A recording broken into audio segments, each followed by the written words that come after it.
Assalamualaikum warahmatullahi wabarakatuh. Waalaikumsalam warahmatullahi wabarakatuh. Bismillahirrahmanirrahim. Alhamdulillah. Salatu wassalamu ala rasulillah. Wa ala alihi wa ashabihi wa mawala wa ba'd. Mari kita buka pembelajaran kita pada pagi hari ini dengan membaca Bismillah. Bismillahirrahmanirrahim. Pada kesempatan kali ini, insya Allah, kita akan membahas tentang minuman keras.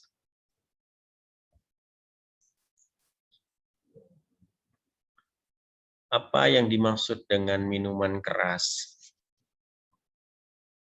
Apakah minuman keras itu es batu atau batu ya? Nah, tidak ya. Yang dimaksud minuman keras di sini adalah minuman yang memabukkan. Minuman yang memabukkan maksudnya adalah minuman yang saat dikonsumsi, minuman yang saat bersentuhan dengan organ pencernaan kita, minuman itu memberikan dampak tidak baik kepada kita dari sisi kesadaran kita, dari sisi optimalisasi otak kita, dan dari sisi rohani kita. Intinya saat kita mengkonsumsi, saat seseorang mengkonsumsi minuman itu, maka dia mabuk. Itu disebut dengan minuman keras. Terkait minuman keras ini, Rasulullah SAW dalam sebuah hadis yang diriwayatkan dari Ibnu Umar radhiyallahu anhuma, Rasulullah SAW bersabda, setiap yang memabukkan adalah khamr, dan setiap yang memabukkan adalah haram. Sabda Rasulullah SAW.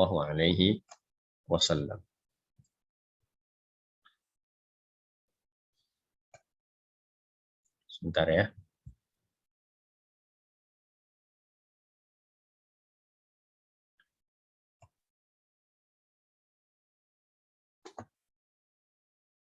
Ntar Bapak tutup dulu yang share ya.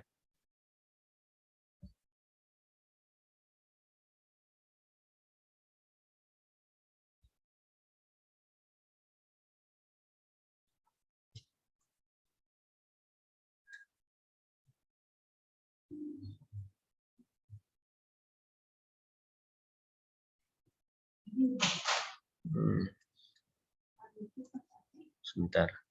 Fadil kelas IKI ya? Di Rasulullah SAW, maaf.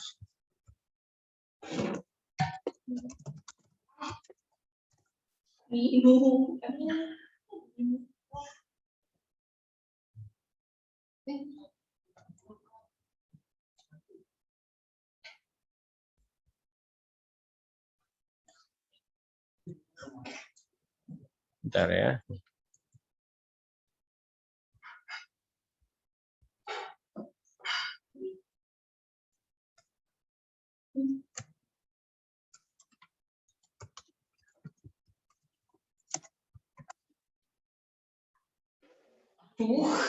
Jangan disebutin keluhan deh. Bentar ya. Nggak keluar sih ini ya.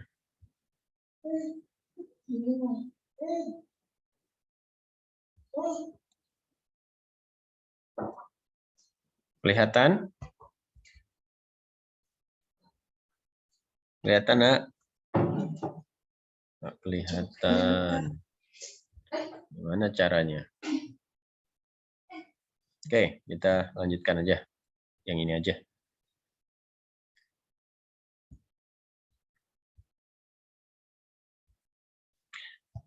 Rasulullah SAW dalam sebuah hadis yang diriwayatkan dari Ibnu Umar, beliau bersabda, kullu muskirin khamrun wa kullu muskirin haramun. Artinya, setiap yang memabukkan adalah khamr dan setiap yang memabukkan adalah haram. Dalam hadis ini kita bisa mengambil pelajaran bahwa setiap yang memabukkan adalah haram. Kenapa? Karena yang memabukkan itu khamr. Atau setiap khamr dengan berbagai macam jenisnya hukumnya haram. Semua khamr dengan berbagai macam variannya haram. Apa ciri khamr? Ciri khamr adalah memabukkan. Apa saja yang memabukkan yang kita sering dengar dan kita sering kenal? Yang pertama adalah bir. Bir masuk kategori khamr. Karena dia masuk kategori khamr, maka dia haram. Vodka masuk kategori khamr karena dia memabukkan, maka dia haram. Whisky masuk kategori khamr karena dia memabukkan, jadi dia haram. Tua, dia termasuk memabukkan, maka masuk kategori khamr, maka dia haram. Wine atau anggur, kemudian sake, lalu soju, itu semua adalah barang-barang memabukkan yang bentuknya cair. Karena memabukkan, maka dia masuk kategori khamr, dan dia masuk kategori minuman yang haram dikonsumsi. Berikutnya ada benda yang tidak cair, dan dia termasuk khamr, karena dia memabukkan. Dengan demikian, benda yang tidak cair itu haram juga. Seperti kecubung, bunga kecubung. Atau narkoba. Narkoba segala macam jenisnya ya. Narkoba dengan segala macam jenisnya. Kemudian gas atau bau-bauan ya.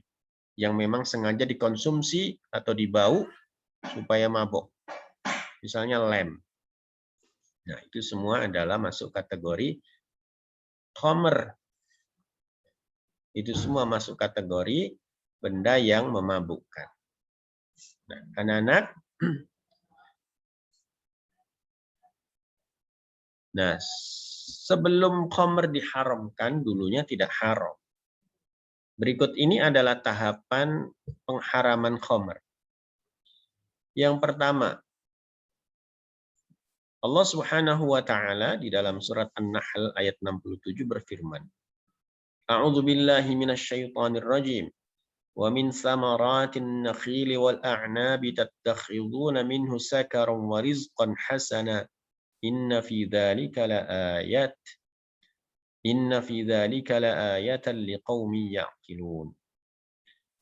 Artinya, dan dari buah kurma dan anggur kamu buat minuman yang memabukkan dan rizki yang baik. Sesungguhnya pada demikian itu benar-benar terdapat tanda kebesaran Allah Subhanahu wa taala bagi orang yang memikirkannya. Di dalam ayat ini Allah Subhanahu wa taala tidak mengharamkan langsung. Tidak menyebutkan bahwa khamr itu haram. Di pada tahapan ini Allah Subhanahu wa taala hanya menyebutkan tentang nikmat yang Allah berikan Subhanahu wa taala kepada manusia. Ya. Bentuknya apa saja? Salah satu bentuknya adalah anggur. Salah satu bentuknya adalah kurma. Ya. Dan dari kurma, ya, dari anggur itu kamu bisa mengambil banyak manfaat. Itu tahapan yang pertama.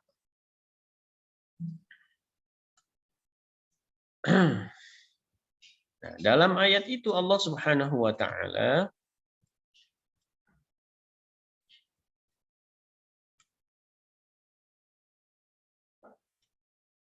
memperbolehkan, begitu ya, kalau boleh dikatakan seperti itu. Jadi Allah Subhanahu wa taala memperbolehkan atau masih belum melarang khamr. Masih belum melarang minuman yang memabukkan. di ayat itu, di surat An-Nahl ayat berapa tadi? Surat An-Nahl ayat 67. Tapi pada tahapan berikutnya nanti kita bisa lihat ya. Lalu yang berikutnya,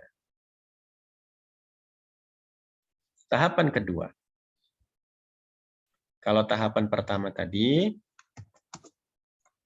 masih boleh, ya. Pada tahapan kedua, Allah Subhanahu wa taala berfirman, A'udzu billahi minasyaitonir rajim. Yas'alunaka 'anil khamri wal maisir. Qul fihima itsmun kabirun wa manafi'un lin-nas wa itsmuhuma akbaru min naf'ihima. Quran surat Al-Baqarah ayat 219. Dalam Al-Quran surat Al-Baqarah ayat 216 ini, ayat 220, ayat 219 ini Allah Subhanahu wa taala mulai membedakan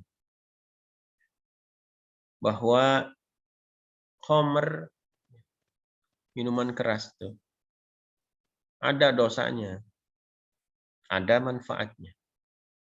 Tapi dosanya lebih besar daripada manfaatnya. Mujdab Mahalli dalam bukunya Asbabun Nuzul menyebutkan bahwa ayat tersebut adalah ayat pertama yang menyinggung tentang khamr. Ayat ini turun ketika Nabi Muhammad SAW pertama kali memasuki kota Madinah. Nah, pada saat itu beliau mendapati penduduk Madinah masih gemar mengkonsumsi arak, masih gemar minum khamr, dan masih gemar melakukan perjudian. Nah, kemudian penduduk Madinah bertanya kepada Rasulullah SAW tentang kebiasaan mereka yang masih suka minum khamr, ya, masih suka melakukan perbuatan judi. Lalu turunlah ayat ini. Disebutkan di dalam ayat itu, khamr itu ada manfaatnya. Ya. Ada juga dosanya. Tapi dosanya lebih besar daripada manfaatnya. Itulah khamr. Ini adalah tahapan kedua. Kalau pada tahapan pertama tadi, kalau pada tahapan pertama agama kita, yakni Islam masih belum melarang. Islam belum melarang pada tahap awal. Islam hanya menyebutkan saja bahwa di antara nikmat Allah Subhanahu wa taala itu adalah anggur dan kurma. Dan anggur kurma itu bisa diolah menjadi minuman. Minuman yang memabukkan. Masih belum dilarang secara tegas. Masih boleh begitu.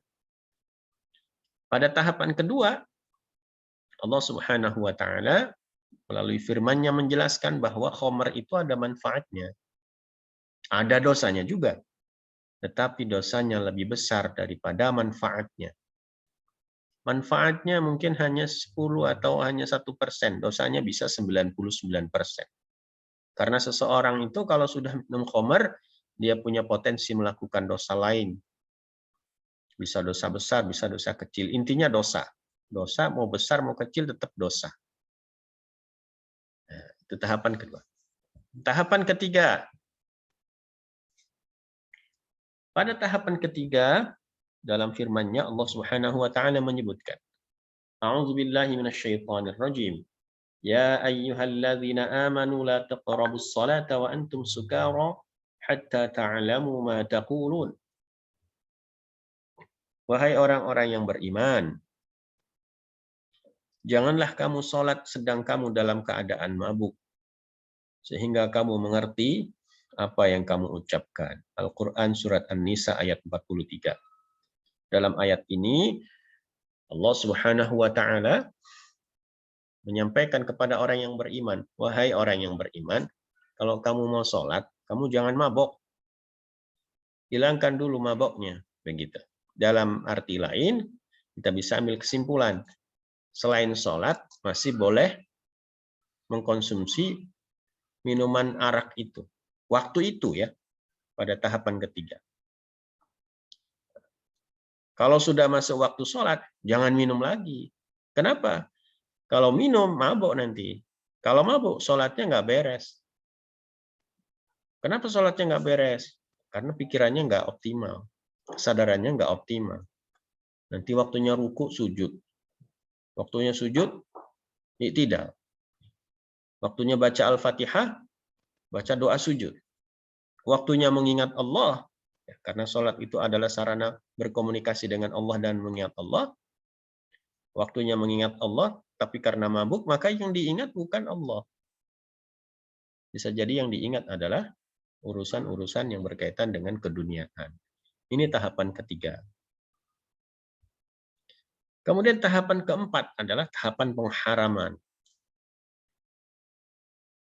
Allah sebutkan di dalam Al-Quran surat Al-Ma'idah ayat 90. A'udzu billahi minasyaitonir rajim. Ya ayyuhalladzina amanu innamal khamru wal maisiru wal ansabu wal azlamu rijsun min 'amali syaitan fajtanibuhu la'allakum tuflihun. Artinya, hai orang-orang yang beriman, sesungguhnya minuman khamar, berjudi, berkorban untuk berhala, mengguni nasib dengan panah adalah termasuk perbuatan setan. Maka jauhilah, fajtanibuhu. Maka jauhilah perbuatan-perbuatan itu, la'allakum tuflihun, agar kamu mendapatkan keberuntungan, agar kamu mendapatkan nikmat yang lebih besar dari Allah Subhanahu wa taala. Dalam Al-Quran surat Al-Ma'idah ayat 90 ini Allah Subhanahu wa taala memerintahkan kepada orang yang beriman untuk menjauhi khamr. Allah Subhanahu wa taala sudah mulai memerintahkan untuk meninggalkan khamr. Kenapa Allah Subhanahu wa taala memerintahkan orang yang beriman untuk meninggalkan khamr? Karena khamr atau minum atau mengkonsumsi khamr masuk kategori atau termasuk perbuatan setan. Ya. Dan kita perlu tahu dalam ayat berikutnya Allah Subhanahu wa taala menjelaskan kenapa kita harus menjauhi perbuatan setan.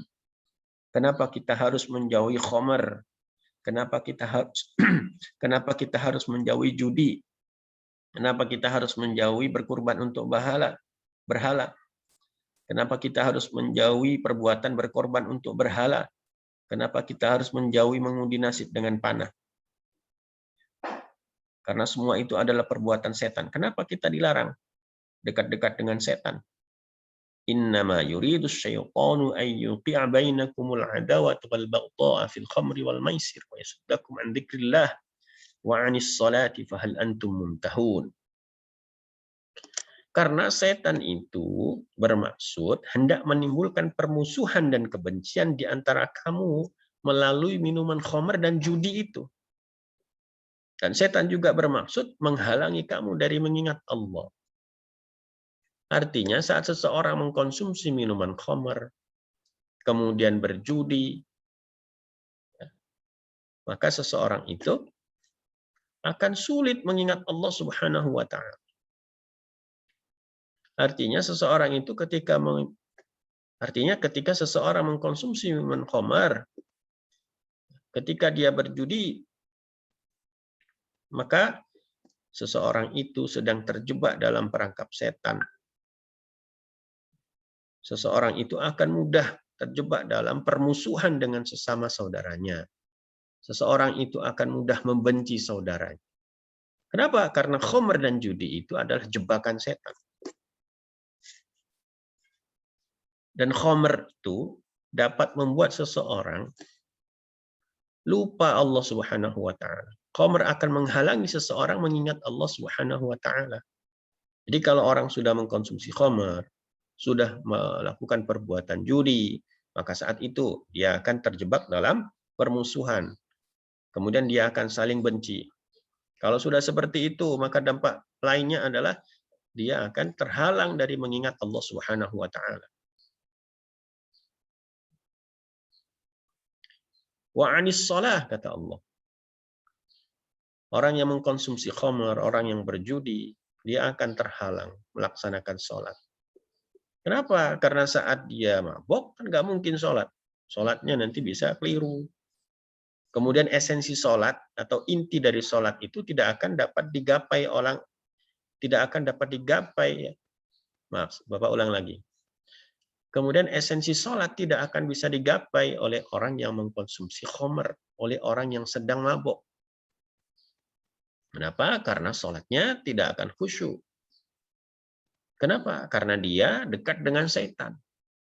Kenapa? Karena dia melanggar perintah Allah, yakni menjauhi khamr. Makanya khamr, judi akan menjauhkan seseorang dari mengingat Allah, dari sholat. Fahal antum muntahun, maka berhentilah kamu, berhentilah kalian dari melakukan pekerjaan ini, dari melakukan aktivitas khamr. Maaf, dari melakukan aktivitas mengkonsumsi khamr. Berhentilah dari berjudi. Berhentilah dari berkorban untuk berhala. Berhentilah mengguni nasib dengan anak panah. Dalam ayat 90 disebutkan la'allakum tuflihun, supaya kamu mendapatkan keberuntungan.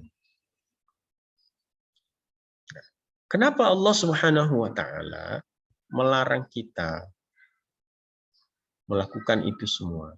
Atau apa motivasinya? Apa sih dampak yang akan kita dapat saat kita mengkonsumsi minuman khamr? Saat kita mengkonsumsi minuman keras. Di samping dampak ruhani yang tadi Bapak sebutkan, di samping dampak ruhani yang tadi saya sebutkan, yakni lupa Allah Subhanahu wa taala, yakni memicu permusuhan dan kebencian, yakni memicu lupa Allah Subhanahu wa taala, atau membuat kita lupa kepada Allah Subhanahu wa taala, membuat orang yang melakukan perbuatan itu lupa dari Allah Subhanahu wa taala, membuat orang yang melakukan itu terhalang dari melakukan sholat. Maka ada dampak lain yang bisa menghampiri kita. Yang pertama, dampak minuman keras itu adalah merusak tubuh. Sejatinya minuman keras itu tidak layak untuk dikonsumsi oleh tubuh. Kenapa? Karena tingkat fermentasinya terlalu tinggi. Bisa membuat organ gastronomi kita atau organ pencernaan kita kurang sehat. Kalau dikonsumsi tiap hari bisa jebol ususnya. Kita bisa melakukan uji coba, ya. Kita bisa beli daging ayam atau daging sapi. Setelah itu daging itu kita coba tuangkan di atasnya minuman keras. Maka yang terjadi adalah akan terjadi sesuatu pada daging itu. Maka yang terjadi adalah daging itu berubah warna akibat minuman keras itu. Itu pula akan terjadi pada diri seseorang yang mengkonsumsi minuman keras. Ususnya pun nggak jauh beda dengan daging yang sedang kita siram atau daging yang disiram minuman keras itu. Ususnya tak jauh beda dengan daging yang disiram minuman keras. Itu contoh sederhana, eksperimen sederhana. Kalau dikonsumsi rutin, maka minuman keras itu akan berdampak tidak baik pada kesehatan pencernaan kita. Yang kedua dampaknya adalah mengurangi kesadaran otak. Orang yang mengkonsumsi minuman keras biasanya otaknya tidak bisa berpikir secara optimal. Bisa mikir, tapi nggak optimal. Kalau nggak mengkonsumsi minuman keras, maka dia bisa berpikir secara optimal. Coba kamu, ya, coba kita cek. Apakah mungkin orang yang sedang mabuk itu bisa menyelesaikan soal matematika aljabar? Ada, tapi sedikit. Rata-rata nggak bisa. Orang yang nggak minum aja, orang yang tidak mabuk saja biasanya sulit mengerjakan itu. Apalagi orang yang mabuk. Dampak yang ketiga adalah kecanduan. Sekali mengkonsumsi minuman keras, seseorang berpotensi untuk mengkonsumsinya lagi. Artinya, sekali minum minuman keras, seseorang berpotensi kecanduan terhadap minuman keras itu. Kalau minuman keras itu halal dan berdampak baik, nggak jadi masalah.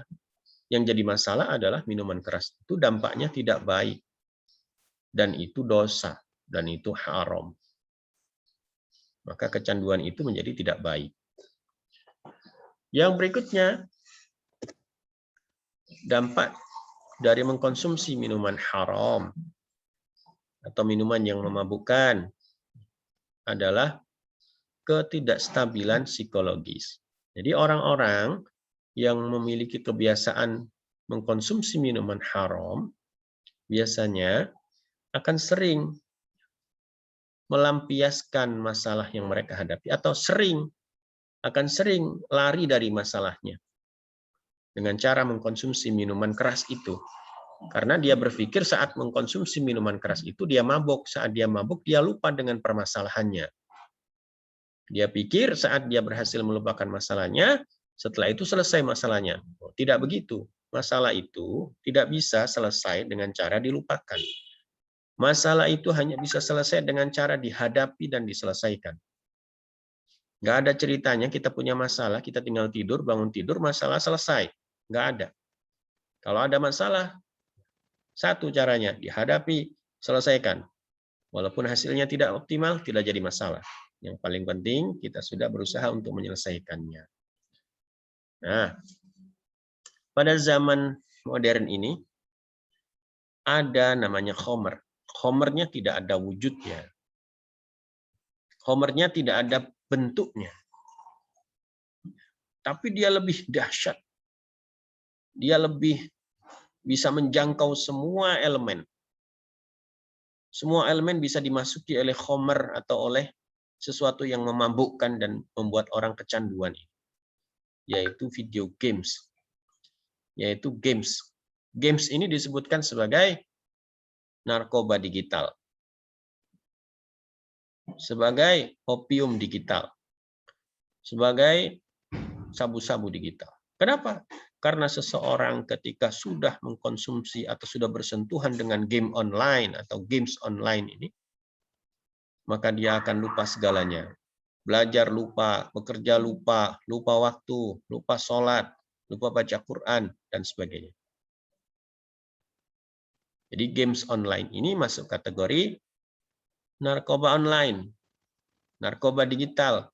Seseorang kalau sudah bersentuhan dengan games online, lupa sholat, lupa belajar, lupa bekerja, lupa waktu, lupa makan, lupa tidur, lupa kalau dirinya sedang lupa. Maka kita harus berhati-hati. Kita harus menjaga diri dari kecanduan games online. Jangan sampai kita merasa sudah terhindar dari narkoba, tapi sebenarnya kita sedang mengkonsumsi narkoba online. Jangan sampai seseorang itu merasa dirinya bersih dari narkoba, tapi dia tidak merasa bahwa dirinya sedang terjangkit narkoba online, yaitu games online. Hati-hati dengan games online.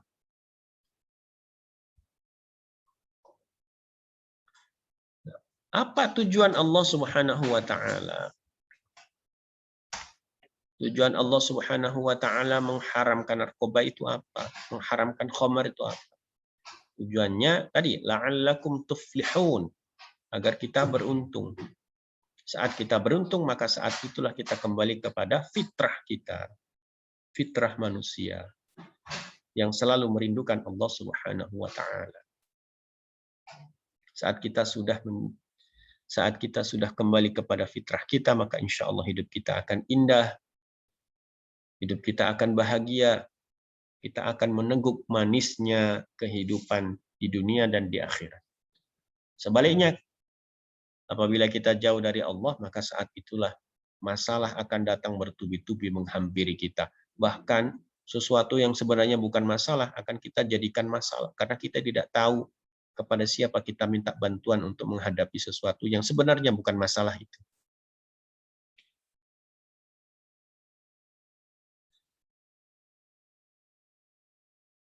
Nah, pembahasan tentang khamar ini pembahasan yang serius. Jadi harus berhati-hati. Kita harus berhati-hati, jangan sampai kita terjebak dengan khamar. Kita harus berhati-hati, jangan sampai kita terjebak dengan minuman keras, narkoba, dan sebagainya. karena itu akan membuat kita menderita. Nikmatnya sesaat, penderitaannya panjang. Urusannya jadi besar. Semoga Allah Subhanahu wa taala menghindarkan kita dari khomer. Semoga Allah Subhanahu wa taala menghindarkan kita dari berbagai macam bentuk khomer, khomer yang sifatnya fisik ataupun khomer atau sesuatu yang memabukkan dan mencandukan yang bersifat digital. Wallahi nas'alut taufiq ila aqwamit thariq. Assalamualaikum warahmatullahi wabarakatuh. Waalaikumsalam warahmatullahi wabarakatuh. Nah, itu tadi rekaman kita. Oke, anak-anak. Jadi untuk khomer ini kita harus benar-benar berhati-hati. Bapak izin ke toilet dulu ya. Dari tadi nahan. Jangan keluar dulu. Baik, Pak. Selesai soalnya masih 15 menit lagi. Baik, Pak.